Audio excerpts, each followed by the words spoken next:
All right, anatomy guys, welcome back to the classroom. We are now kind of moving off the physical nature of the heart. We're kind of moving away from the valves and how the blood flows and things that you could just see if you had it. And we're moving now to the electricity of the heart in CA6 video. The page numbers for this, 569 to 573. Remember that all of these are going to be due on May 8th, and there's quizzes on all of these after you take them. And I don't want to hear any excuses from somebody that says, oh, I didn't realize there were quizzes because I'm posting announcements. I'm doing everything but driving to your house and knocking on your door to tell you this. All right? So make sure that you see the videos. Make sure you take the quizzes because they're 10 points each. And I'm letting you throw out your lowest quiz from all of the quizzes during online instruction. All right? So that's what's going on for his. I'm wearing my cardio heart. One of my students, former students, got me this heart. Got to wear it every now and then when we cover the heart stuff. So we're going to look at, today, we're going to look at ECGs. ECGs stands for electrocardiograms. Electrocardiograms. What it is an electrical picture of what's happening in the heart. And if you take a look at the heart, you can essentially see electrical impulses going from place to place. And it should be a good indicator of how healthy the heart is. If you don't have a good ECG, it may be an indicator that you have an arrhythmia, and you're going to have to know 4 arrhythmias. I believe on page 573 there's the end of a clinical application that shows the 4 arrhythmias: bradycardia, tachycardia, atrial fibrillation, and ventricular fibrillation. Sorry, atrial flutter and ventricular fibrillation. So that's what's coming. Now, quick question. I want you to know the answer to this. If I had super strength and I could reach through that screen and grab your heart, your actual heart, through your chest without hurting you and rip your heart out of your body, the question is, would it be beating in my hand if it was completely disconnected to your body? The answer is yes, absolutely yes. Some of you know that Indiana Jones? I just lost the name of the movie, sorry. It's Indiana Jones. Temple of Doom? You probably looked at one of those videos. You remember a scene in the Temple of Doom where they reached into this guy's heart and this guy ripped it out and it was beating in his heart. In his hand.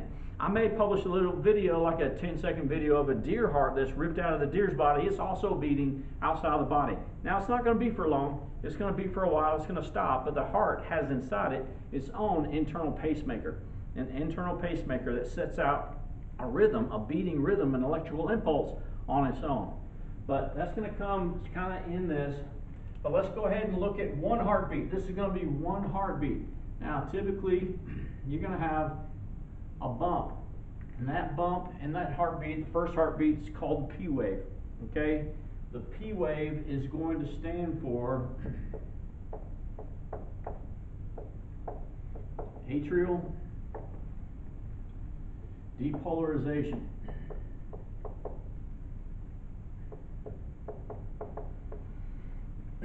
Atrial depolarization. This means that the atria were polarized, they were charged up and polarized, but they quickly depolarized, which means they flexed. In layman's terms, this means it flexed.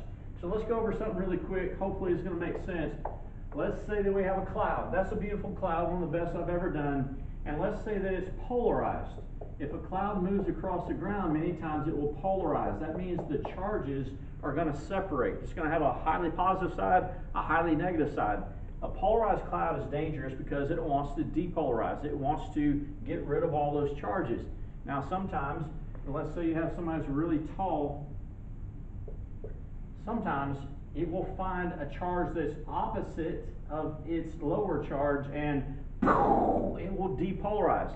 In other words, a lightning bolt will happen and it will go from polarized back to randomly polarized, like positives and negatives kind of equally spread out through this cloud until it moves further, and then it will become polarized again and have to discharge this electricity. So you have polarized and you have depolarized. By the way, the best time to run, if you're in a lightning storm, you got caught outside in a lightning storm and you have shelter but you can't get there because you know lightning's going to happen at any point, it's as soon as a lightning bolt comes down. As soon as it comes down, I would be running, all right? I'd be nothing but butts and elbows, and I'd be chucking it all the way to a car or to a house or to something to get some shelter. In fact, one day I was on a river in Colorado fishing, and I'm out there and I'm fly fishing, and it's kind of windy and cloudy, and there's all kinds of weird going on. And if you know anything about fishing, on most fishing poles they have a little hook, a little metal hook. I assume it's like to put your hook, your fishing lure hook, in it while you're storing it. But I was just there fishing, and I'm just doing my thing in Colorado, and all of a sudden I felt this shock. And I looked down, and there was an arc forming from that little metal piece to my finger. And basically, my fishing pole was a lightning rod, and it was picking up all the static electricity, and it was arcing to my finger. What do you think I did?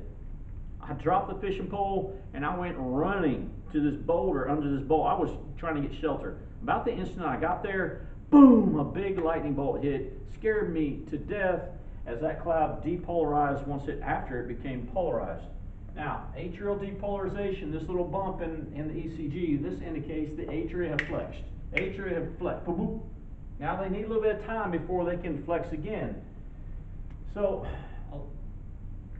you're going to have a little length of time, and then you're going to have this.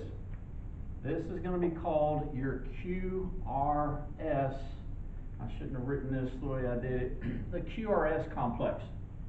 When you have a QRS complex, and I've never not seen it together, I'm sure other people like nurses have seen it separated, but every time I've seen a QRS complex, it's together, the QRS.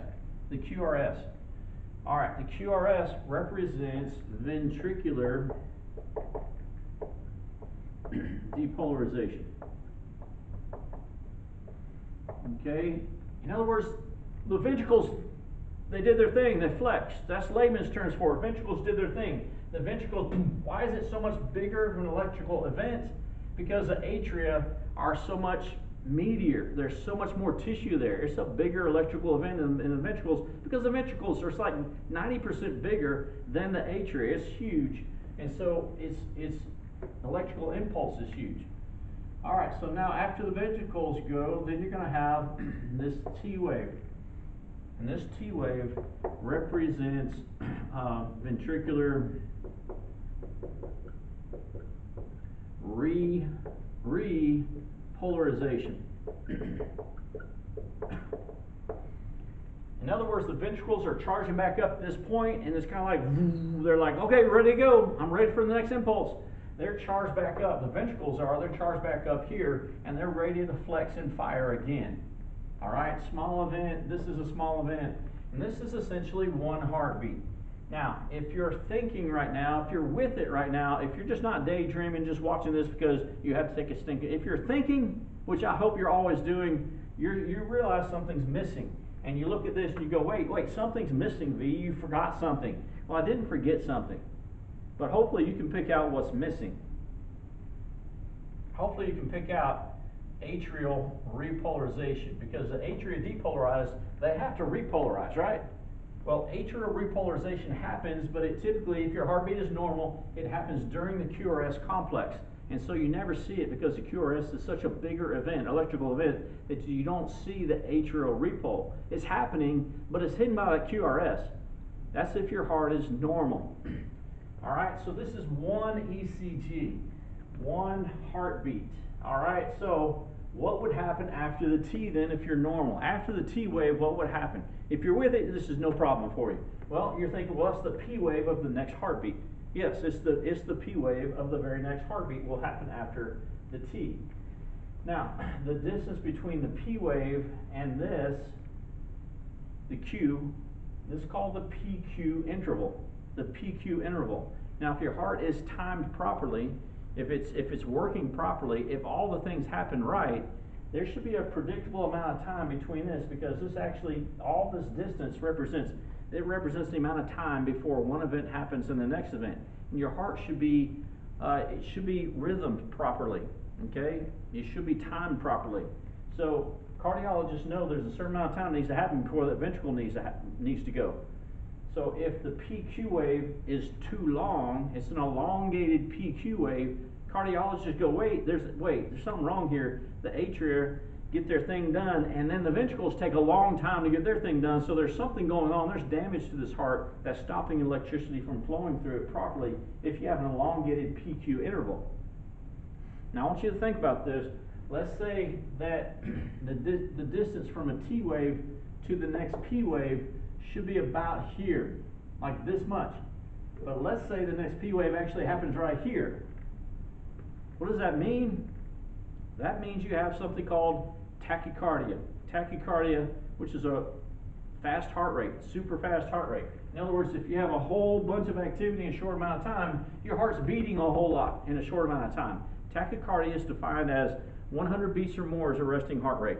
Your resting heart rate should probably be in the area of 55 to 70 beats per minute. If you did it yourself and you timed your heartbeat by counting the pulses per 1 minute, 55 to 70 probably for you. If you're an athlete, especially like long distance athlete, like a cross country runner, soccer player, like a DB or a safety on a football team, if you're one of those type of athletes, your heart's probably conditioned, you may be in the 40s or 50s, which is really good. That's good. But most people probably 60 to 70, 55 to 70 at your age. But you should have a regular, predictable series of heart rates, and if the TP interval is too close, it means you have tachycardia, which is how many beats or more. How many beats per more is tachycardia? You'll see it right there on page 573, is 100 beats or more. Let's say the opposite is true though. Let's say you have a T wave and then you have a long period of time before the next P wave happens. That means that there's a long time before one heartbeat ends and the next heartbeat stops, which means your heart is beating too slow. That means bradycardia. That classifies as bradycardia. Now, a lot of bradycardia is healthy, as I've already mentioned. You could have it's defined as less than 60 beats per minute, resting heart rate. Resting heart rate, less than 60 a minute. You could have bradycardia because you're in good shape, but you could also have bradycardia for the wrong reasons. I had a buddy who used to teach right here at Maryville High School, awesome guy. He was having a resting heart rate in the 30s, and he felt awful. And so he went into the cardiologist. Cardiologist said, yeah, that's not a healthy thing, that's bradycardia. And they went in there, essentially they did what was called an atrial ablation. They put this laser in through his leg, really, a vein in the leg, filled it all the way to the atria, and they like strifed the inside of his atria, an atrial ablation with a laser. And I don't know how it worked, but that kind of rhythmed him better, that timed him out better. And so he went to more of a normal heart rate. It's about 70 beats per minute for somebody that's his age. Now, one thing that you need to do before you take the quiz on this, you need to go look at that, and you need to go especially pay attention to the 4 arrhythmias that are found right there on page, I better double check this, 573. Yes, there's a clinical application at the top that shows you ECGs, 4 of them. You should know those by heart. You should be able to look at them and go, yeah, that makes sense. I see how that relates to this. All right, so this is Mr. V from the classroom. I'm doing a bunch of videos in a row here, but this is one on ECGs, electrocardiograms. Signing out from the classroom. Y'all have a wonderful day.